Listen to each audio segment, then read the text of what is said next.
What would your reaction be if you were either walking or driving to a town or village and upon arriving found that the town or village had completely disappeared, that there were no buildings and no sign that there had ever been a building, and was devoid of all life, no humans or animals, and nothing but a deathly silence? Alternatively, you may be walking or driving expecting to come upon a town or village, only to find that all of the people and animals were missing. They had somehow disappeared, and you are greeted with an empty silence. The following are two very strange stories about a town that disappeared and a village that lost its people.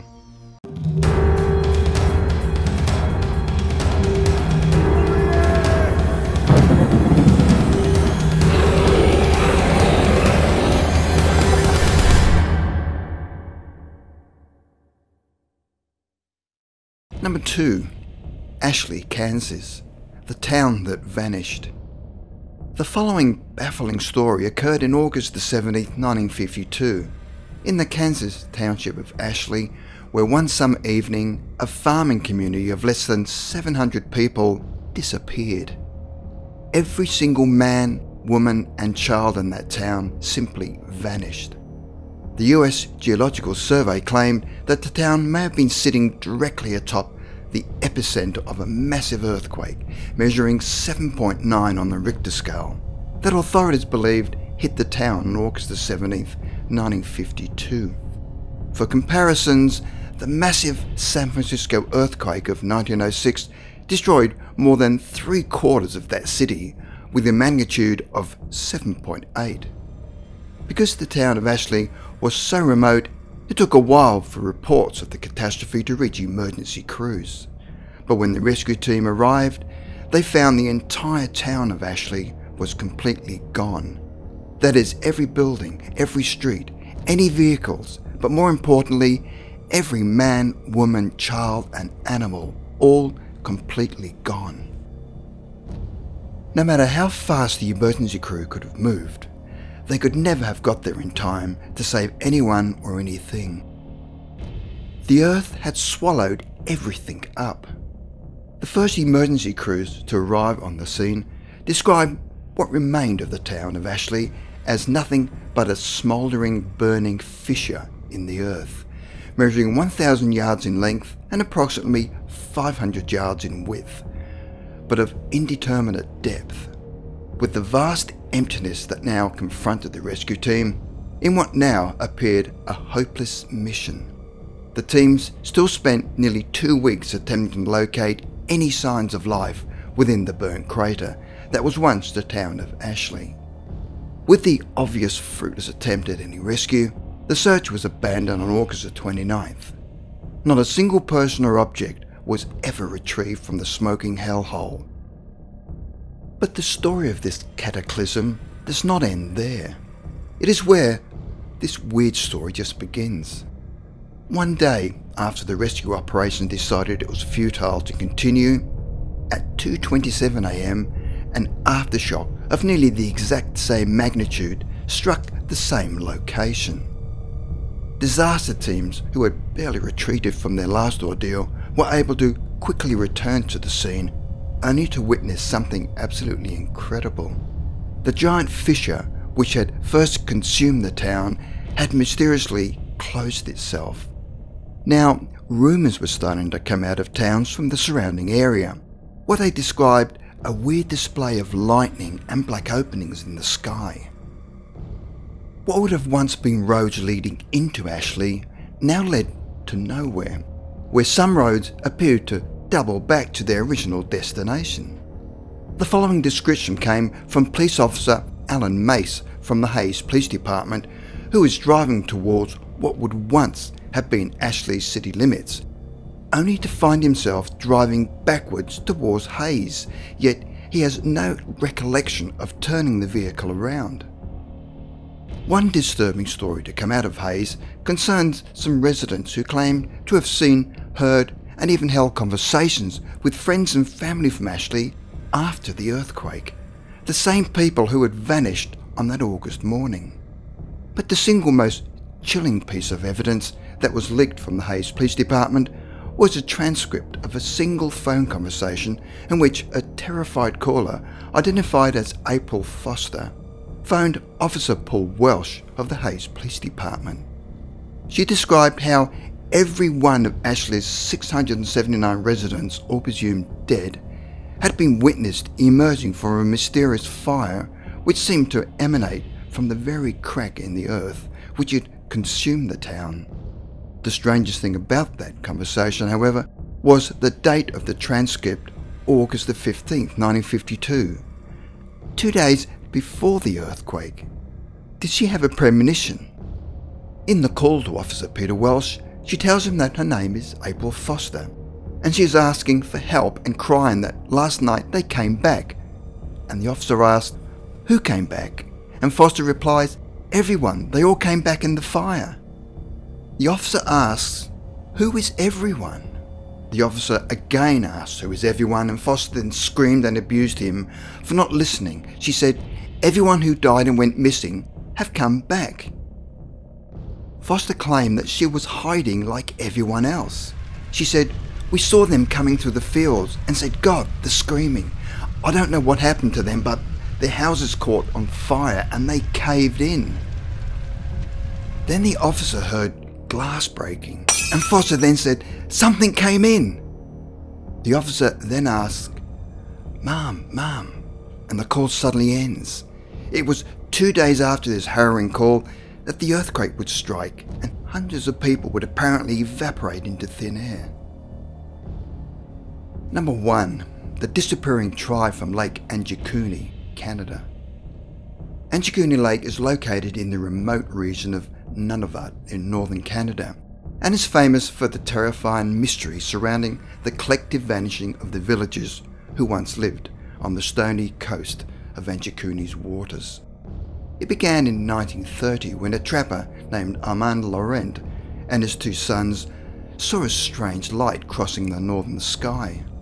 Laurent said that the huge light appeared to change shape, going from a cylindrical shape to a bullet shape. Laurent was not the only person to see the strange lights, because a few days later, 2 Mounties had stopped off at Laurent's cabin on their way to Lake Anjikuni, and had asked Laurent whether he'd recently seen anything unusual in the sky over the past 2 evenings that appeared to be heading towards the lake. Then Laurent described what he had seen. Later in November 1930, another fur trapper by the name of Joe LaBelle was seeking shelter and a warm place when he walked into the Inuit village of Lake Anjikuni. LaBelle had visited the area before and knew it to be a busy fishing village full of tents, huts, and knew many of the locals. But this time when he walked into the village, he sensed that something was wrong. He could see the huts silhouetted against the full moon, but saw no people, no dogs, or any other signs of life. There was nothing but a deathly silence. It appeared obvious that nobody had been around for a while, as there was no smoke coming from any of the chimneys, but he did spot a fire in the distance. LaBelle then headed towards the glow of the fire, hoping to find some sign of life. On arriving at the fire, he was greeted by the burnt remains of a stew. LaBelle then decided to check out the shacks for any signs of life or evidence of what had happened to the villagers, and discovered that all of the huts were well stocked with food and weapons which they would never have abandoned. In one shelter, he found a pot of stew that had obviously been there a while, as it had mould. He also found a child's half-mended sealskin coat with a bone needle still embedded in it, as if someone had to leave in a hurry. He then inspected the fish storehouse that was still well supplied. Overall, there were no signs of a struggle, so why would the villagers desert their community without taking their rifles, food, or warm clothing? What made them leave in such a hurry? LaBelle then searched the outermost region of the village to ascertain which direction they had travelled, but could find no tracks or other clues as to where or when they left. By this stage, LaBelle had become fearful. and did not wish to hang around the weird scenario that had greeted him. Although the weather had now reached sub-zero, he wanted to head to the nearest outpost, which was located many miles away, for fear he would meet the same fate. LaBelle arrived at a telegraph office where he reported his gruesome findings, where a short time later some Mounties were dispatched, arriving at the village several hours later. On arriving at the scene, the Mounties were able to confirm LaBelle's descriptions regarding the state of the desolate village. But they also made an additional gruesome discovery on the outskirts of the community, and were alarmed to see open graves in the village burial ground where every grave had been opened and emptied. So where were the bodies taken? But one important question was asked, and that is, how the heck did they manage to dig the bodies out as the earth around the grave was frozen hard, and that marker stones had been stacked in two neat piles on either side of the graves, confirming that this was not the work of animals. On further inspection, they found the carcasses of their sled dogs, which were located about 300 feet away from the edge of the village.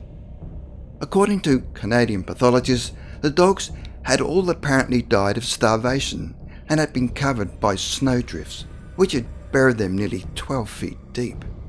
Because these poor creatures were tied up, they were unable to survive by scavenging on the food supplies that were nearby in the huts. The officers at the scene also reported seeing bluish lights pulsating on the horizon above the village, and watched until the lights disappeared. All of the officers agreeing that the light show was definitely not the Aurora Borealis. After 2 weeks of investigation, the Mounties, with the help of some forensic evidence from the berries in the cooking pots, came to the conclusion that the village had been deserted for at least 2 months. So, who was responsible for lighting the fire that LaBelle saw when he first arrived at the village? The Mounties then held inquiries as to whether or not they'd seen anything unusual during the past few days, and the trapper told them that he and his sons had observed a bizarre shining object soaring across the sky just a few days before. LaBelle also claimed that a huge flying object appeared to change shape and transformed from a cylinder into a bullet-shaped object and was flying in the direction of the village. The very same lights and objects that Laurent had spotted earlier.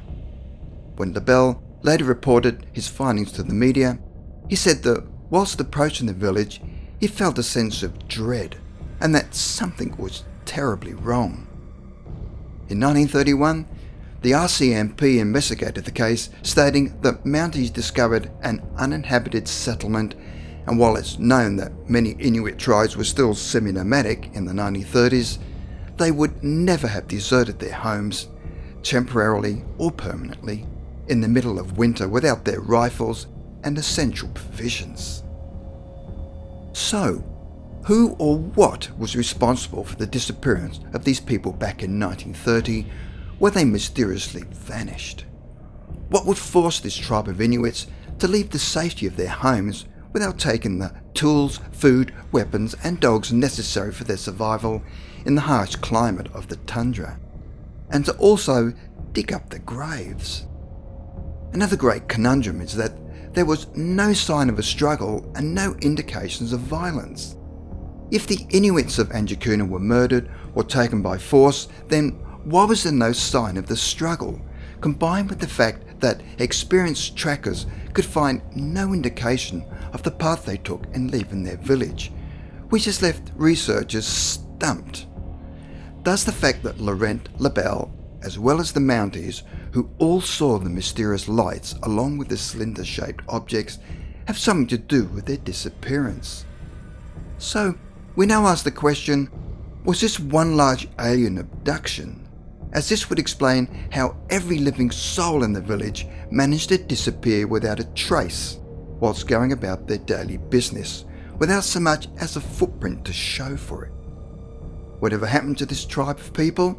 The facts show that in November 1930, 30 men, women and children abandoned their village and vanished from the face of the earth.